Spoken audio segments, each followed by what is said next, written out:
The night in Paris was as lively as a masquerade ball, with the bright signs of advertisements shimmering, casting a hypnotic glow on the crowded streets where motorcycles and cars made their way through an incessant flow of pedestrians. But in the shadows, where the light struggled to penetrate, another life was unfolding, discreet and silent. Alexandre, a 12-year-old boy with emaciated features, rummaged through a trash bin, his frail hands moving with fierce determination. He hoped to find something edible. Hunger, dull and painful, tightened his stomach, causing him a constant dizziness. "No luck today," he murmured, frustrated as he pulled his empty hands from the pile of rubbish. Sitting on the sidewalk, he leaned against the cold wall of the restaurant that sheltered him. The bursts of laughter and upbeat music coming from inside reminded him of how far his existence was from that of the diners. He nostalgically recalled a small house in the suburbs where he had grown up, before everything changed, before the accident that had stripped him of everything and relegated him to the streets of Paris. Suddenly, a strange noise from the nearby alley made his heart race. Curious, he crept closer. The glow of a streetlight cast mysterious shadows on the walls. Avoiding the puddles of stagnant water, he scanned the area for the source of the cries. That's when he spotted a small bundle of fabric, placed next to a large trash can. The sobs, weak but persistent, were coming from there. Kneeling down, he gently lifted the fabric. His eyes widened in surprise as he discovered a newborn, its skin still pink, wrapped in a fragile blanket. "My God!" exclaimed Alexandre, tears in his eyes as he cradled the baby in his arms. "Who abandoned you here?" At that moment, the baby's cry ceased.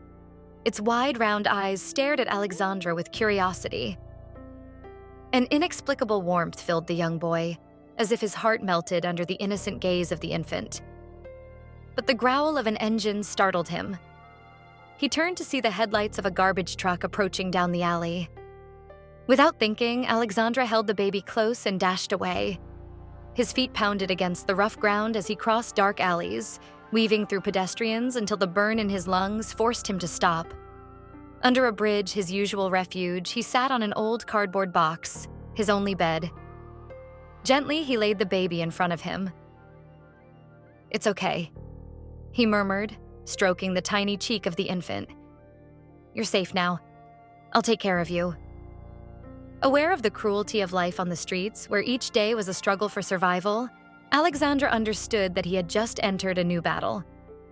He spent the entire night watching over the baby, listening to the soothing rhythm of its breathing. At dawn, as Paris awakened, he found himself focused on a single thought: finding milk for the infant. He carefully placed the child in a box lined with clean fabric scraps before whispering, "I'll be right back." On tiptoes, he left his refuge, knowing he needed money to buy milk. The quickest way to get some was to beg. Heading towards a busy intersection near the market, a popular spot for tourists, he implored, "Excuse me, sir, ma'am, could you give me some money? I need to buy milk for my little brother." Most people ignored him, some even casting annoyed glances. But an older woman eventually stopped, intrigued. "What baby?" she asked, her gaze suspicious. With his heart racing, Alexandre told his story, how he had found the abandoned child. The woman listened intently, her expression gradually softening. "You're a good boy," she said, pulling a bill from her wallet. "Here, buy milk for the baby, but you should also inform the police or social services. They will know what to do." Grateful, Alexandre thanked her warmly before rushing to a nearby convenience store. He bought a can of infant formula and some bottles, his heart pounding with anticipation. Upon returning to his shelter, he discovered the baby had woken up and was crying. Panicked, he hurried to prepare a bottle, carefully following the instructions. "Here, drink up, little one," he whispered softly, cradling the baby in his arms and bringing the bottle to its mouth. The infant began to suck eagerly, and a sigh of relief escaped Alexandre.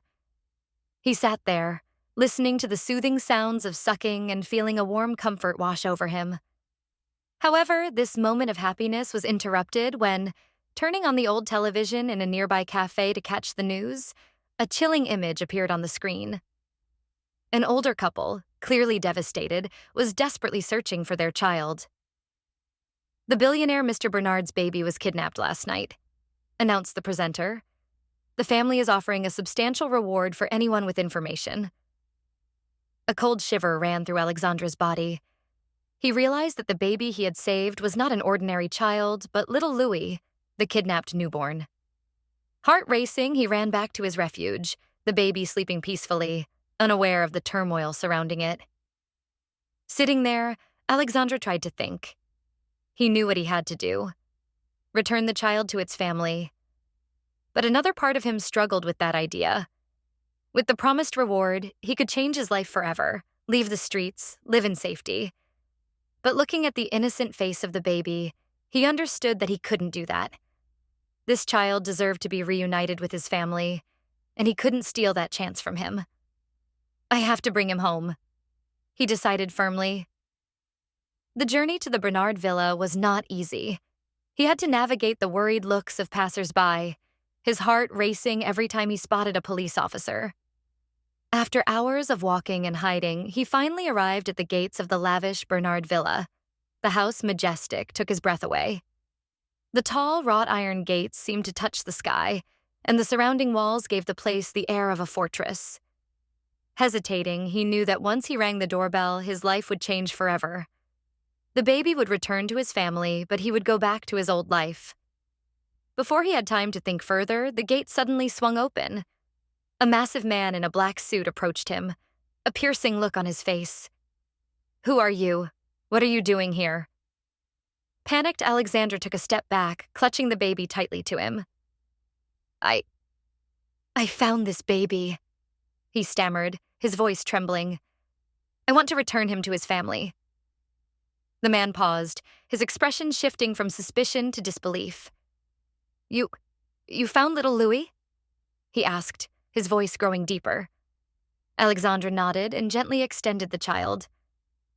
"This is little Louis, isn't it?" The man, examining the baby with overwhelming attention, let out a sigh of relief. "Yes, it's him," he exclaimed before turning back inside and shouting, "Sir, madam, Louis is back." In an instant, the gate swung wide open, revealing Mr. Bernard and his wife, followed by a crowd of servants and bodyguards. "My son!" cried Mrs. Clare, taking the baby in her arms, tears of joy streaming down her cheeks. Alexandra, feeling both happy and sad, stood aside, watching the scene unfold before him. "Thank you," murmured Mr. Bernard. His face lit up with immense gratitude. "You've brought our son back to us. How can I thank you?" Alexandra turned to him, uncertain. "I don't want anything," he replied, his eyes shining with emotion. "I just wanted him to be safe." "You are a hero," insisted Mr. Bernard. "How about coming to live with us? We need someone like you in our lives." Alexandra's words caught in his throat, choking him. "I can't," he said softly, remembering his life on the streets. "I'd rather stay here, safe for now." At that moment, a female voice broke the silence. "He's right," said Mrs. Bernard, her eyes glistening with tears. "The street should not be a place where a boy his age has to live. We will make sure he has a home. I promise." And so it was that Alexandra, after returning little Louis to his family, began a new chapter in his life. His encounter with the baby had changed him forever. Not only had he saved a child, but he had also found a reason to live, to believe in hope, in redemption, in the power of love.